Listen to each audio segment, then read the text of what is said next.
देश में जितनी युद्ध अथवा कोरोना में जानें नहीं गई होंगी उससे अधिक जानमाल का नुकसान सड़क दुर्घटनाओं में होता है। देश में प्रतिवर्ष 5 लाख दुर्घटनाएं होती है जिसमें 1.5 लाख लोग प्राण गंवाते हैं। इनमें 18 से 34 वर्ष आयु के युवा जिनमें डॉक्टर्स इंजीनियर्स का भी समावेश है। इसलिए सड़क दुर्घटनाएं रोकने के लिए जहां अच्छे इंफ्रास्ट्रक्चर की आवश्यकता है वही बेहतर प्रशिक्षित चालक की भी आवश्यकता है। तकनीकी प्रशिक्षण केंद्र से प्रशिक्षण प्राप्त चालक आज आवश्यक है। ऐसे प्रादेशिक चालक प्रशिक्षण केंद्र से ट्रेनिंग अनिवार्य करने की सिफारिश की है। इस पर विचार होना चाहिए। चालक बनकर रोजगार प्राप्त किया जा सकता है, अतः मेलघाट जैसे क्षेत्र में ऐसे चालक प्रशिक्षण केंद्र स्थापित करने के निर्देश केंद्रीय सड़क परिवहन मंत्री नितिन गडकरी ने दिए। वे शुक्रवार को दोपहर कुरा रोड स्थित सिपना संस्था के प्रादेशिक चालक प्रशिक्षण केंद्र का लोकार्पण कर रहे थे। मंच पर सांसद डॉक्टर अनिल बोंडे और प्रदेश के परिवहन आयुक्त विवेक भीमनवार, संस्थापक अध्यक्ष जगदीश गुप्ता विराजमान थे। उसी प्रकार कार्यक्रम में पुलिस महानिरीक्षक राम पोकले, सीपी नवीन चंद्र रेड्डी, आरटीओ की उर्मिला पवार और ट्रेनिंग हेड उदय सूर्यवंशी भी प्रमुखता से उपस्थित थे। 22 लाख चालकों की ज़रूरत होने की बात नितिन गडकरी ने कही कि देश में आज संरचना के विकास के साथ साथ वाहनों की गति भी बढ़ गई है, किंतु प्रशिक्षित चालकों की आवश्यकता भी बढ़ी है। आज 22 लाख प्रशिक्षित चालकों की आवश्यकता ऑटो इंडस्ट्रीज को है। इतना ही नहीं तो विदेशों में भी भारतीय वाहन चालकों की डिमांड है, इसलिए चालक प्रशिक्षण केंद्र की संख्या बढ़ानी चाहिए। साथ ही गडकरी ने कहा कि चालक के लिए लिखित परीक्षा भी अनिवार्य की जानी चाहिए। ट्रेनिंग की गंभीरता आजीवन उपयोग में रहती है। उन्होंने प्रशिक्षण केंद्र के अध्यक्ष जगदीश गुप्ता को स्क्रैप सेंटर शुरू करने की सलाह दी। फिटनेस सेंटर भी खोलने के लिए कहा। आरटीओ को भी इसके बारे में निर्देश दिए। केंद्रीय मंत्री ने महाराष्ट्र के परिवहन आयुक्त को निर्देशित किया कि प्रशिक्षण केंद्र को तेजी से मान्यता दे। केंद्र खुलेंगे तो लोग तकनीकी जानकारी से परिपूर्ण प्रशिक्षण लेंगे, इससे दुर्घटना पर रोक लगेगी। उन्होंने कहा कि जितने चाहे उतने केंद्र खोलते ही अनुमति और मान्यता परिवहन विभाग को देनी चाहिए। 500 से अधिक भी ऐसे केंद्र हो गए तो क्या हरकत है। गडकरी ने इसके लिए नीतिगत निर्णय पर बल दिया। उन्होंने कहा कि मेलघाट जैसे भागों में ऐसे चालक प्रशिक्षण केंद्र खोले गए तो इसका दोहरा लाभ है। प्रशिक्षित चालक तैयार होंगे और मेलघाट के युवाओं को रोजगार का नया मार्ग खुलेगा। जमीन उपलब्ध कराने पर चालक प्रशिक्षण केंद्र के लिए 3 करोड़ का फंड शासन से देने का वादा गडकरी ने किया। अध्यक्ष जगदीश गुप्ता ने कार्यक्रम की प्रस्तावना रखते हुए 9 एकड़ में विस्तृत केंद्र की जानकारी दी। उसी प्रकार उन्होंने केंद्रीय मंत्री से अनुरोध किया कि चालक प्रशिक्षण अनिवार्य किया जाए, जिससे ऐसे केंद्रों का महत्व बढ़े। गुप्ता ने वह बात अधोरेखित की कि केंद्र की स्थापना में केंद्रीय सरकार का अर्थात पब्लिक का पैसा लगा है, इसलिए इसकी अहमियत समझनी चाहिए। गुप्ता ने बताया कि क्षेत्र का यह पहला प्रादेशिक चालक प्रशिक्षण केंद्र है जहां तकनीकी रूप से परफेक्ट चालक तैयार करने का प्रशिक्षण उपलब्ध है। इस समय जिला भाजपा के प्रमुख पदाधिकारी, सांसद अनिल बोंडे, इनके सहित परिवहन विभाग के तथा पुलिस विभाग के अधिकारी और कर्मचारी प्रमुखता से उपस्थित थे।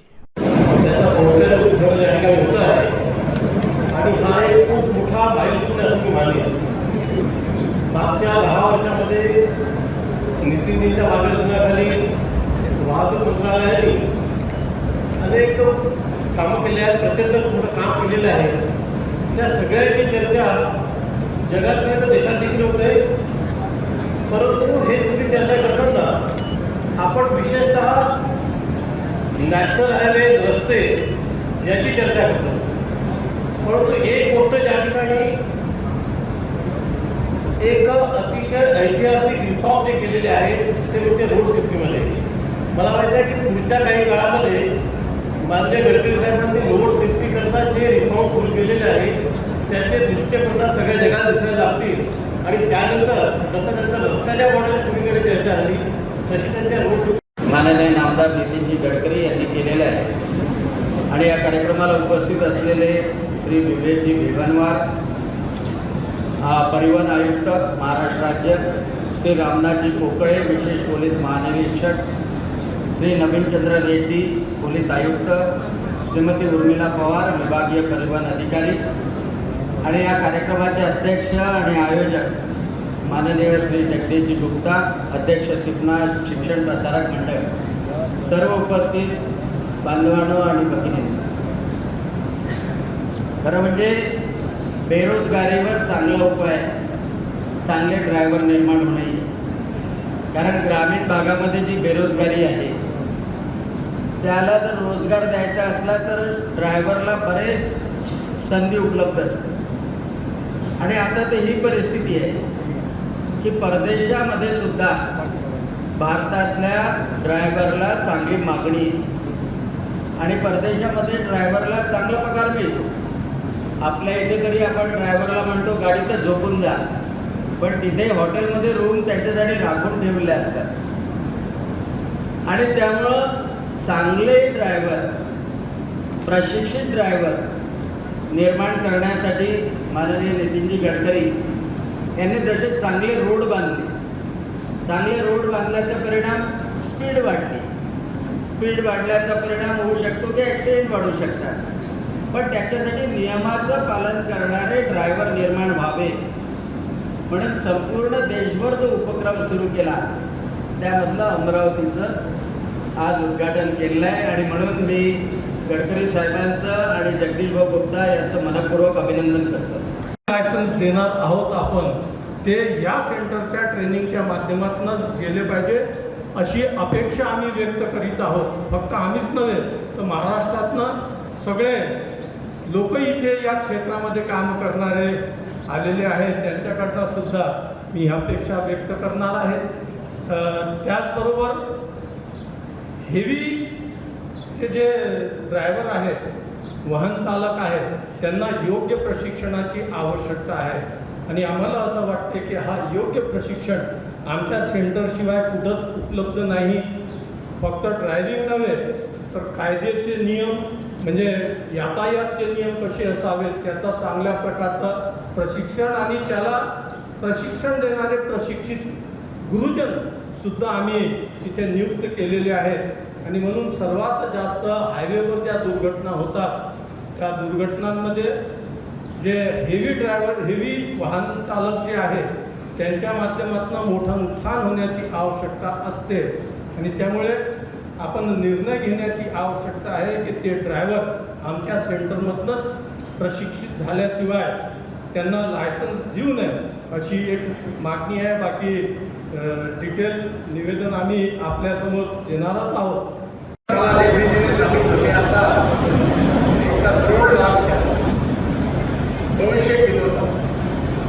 आणि मी त्या द्रोणवाल्याला सांगितलं तू एक काम कर, तू उत्तराखंड, काश्मीर आणि हिमाचलमध्ये जा आणि पहाडावर गाव आहे त्याने सुरू केली सर्व्हिस.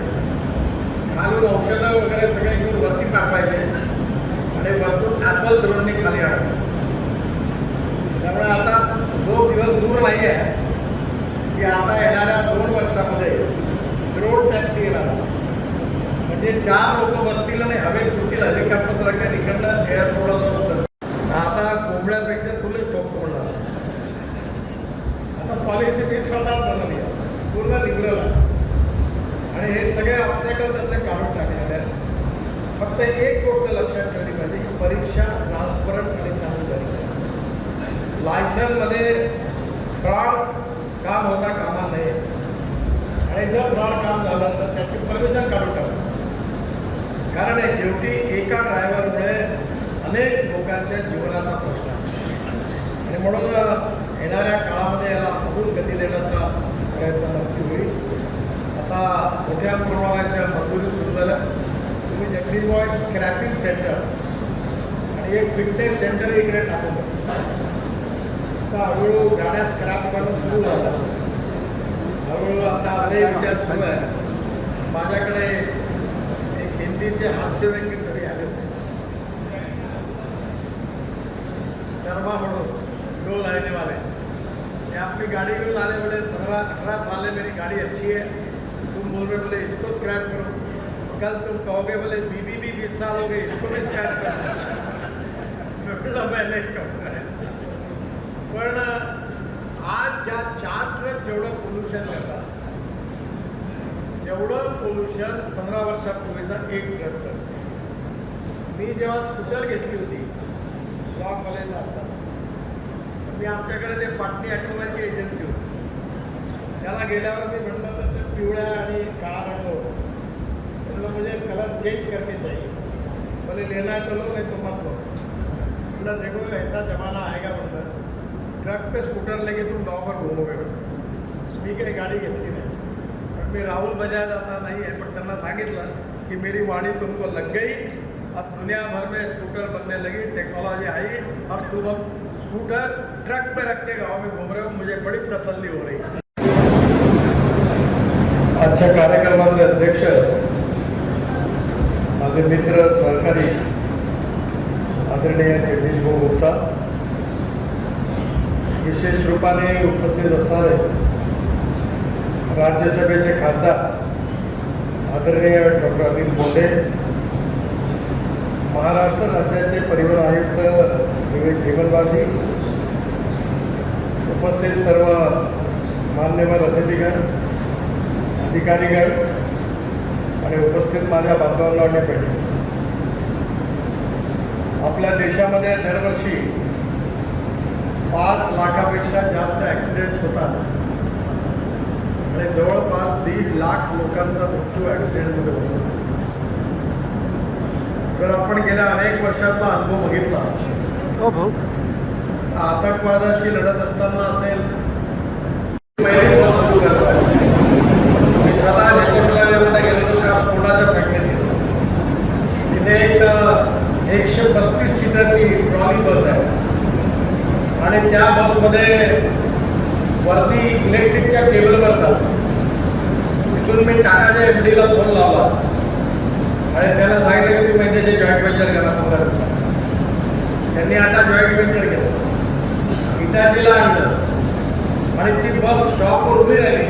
ती वरतून चार्जिंग सिस्टीम खाली येते आणि 30 सेकंदात बस 40 किलोमीटर करता चार्ज होते. आणि आता बसही एवढी सुंदर बनवून राहिली आहे की एअर कंडिशन आहे, एक्झिक्युटिव्ह सीट आहे, प्रत्येक सीट समोर लॅपटॉप आहे आणि विमानात जशी एअर होस्टेस असते तशी बस होस्टेस आहे. चहा नाश्त्याची व्यवस्था आहे आणि तिकिटाचा रेट डिझेलच्या बसपेक्षा 30% कमी आहे. त्यामुळे आता आपल्याकडच्या ज्या बसेस आहेत त्या आपल्या महाराष्ट्रात येणं काही फार चांगली तिथे, पण बिहार आणि UP-मध्ये मी तिथल्या ट्रान्सपोर्ट मंत्रालयाला ग्रीन एक्सप्रेस आहे आणि त्यामुळे स्वाभाविकपणे आता त्या रेल्वेवरची स्पीड पण ती जास्त राहणार आहे आणि त्यामुळे येणाऱ्या काळामध्ये आपल्या सगळ्यांच्या दृष्टीने महत्त्वाची गोष्ट म्हणजे अपघात कमी झाला पाहिजे. जसं रोड इंजिनिअरिंग आहे तसं ऑटोमोबाईल इंजिनिअरिंगमध्ये पण पुष्कळ सुधारणा केल्या आहे. 4 दिवसापूर्वी माझ्याकडे जे डिपार्टमेंट असल्यामुळे ट्रक, बसेस, कार, स्कूटर याचे सगळे मॅन्युफॅक्चरर त्यांची दिल्लीला मिटिंग झाली आणि आता आपण स्टार रेटिंग पण सुरू केलेलं आहे. भारत काय त्यामध्ये आता इकॉनॉमिक मॉडेलमध्ये पण 6 एअरबॅग्स आहेत, इलेक्ट्रॉनिक ब्रेक सिस्टम आहे आणि आज ऑटोमोबाईल इंजिनिअरिंगमध्ये आपली इंडस्ट्री एवढी चांगली आहे की ज्यावेळी मी मंत्री झालो 2014 साली, त्यावेळी इंडस्ट्रीचा साईज होता 7.5 लाख करोड आणि आता यावर्षी आपली इंडस्ट्री झाली आहे 22 लाख करोडची. आपल्या देशामध्ये आपल्या राज्य सरकारला आणि भारत सरकारला सगळ्यात जास्त GST देणारी हा उद्योग आहे. आपल्या देशामध्ये 4.5 करोड युवकांना रोजगार देणारी इंडस्ट्री आहे आणि एवढंच नाही, आपल्या देशाचं सगळ्यात जास्त एक्सपोर्ट ऑटोमोबाईलमध्ये आहे. येणाऱ्या काळामध्ये ही संख्या वाढत जाणार आहे.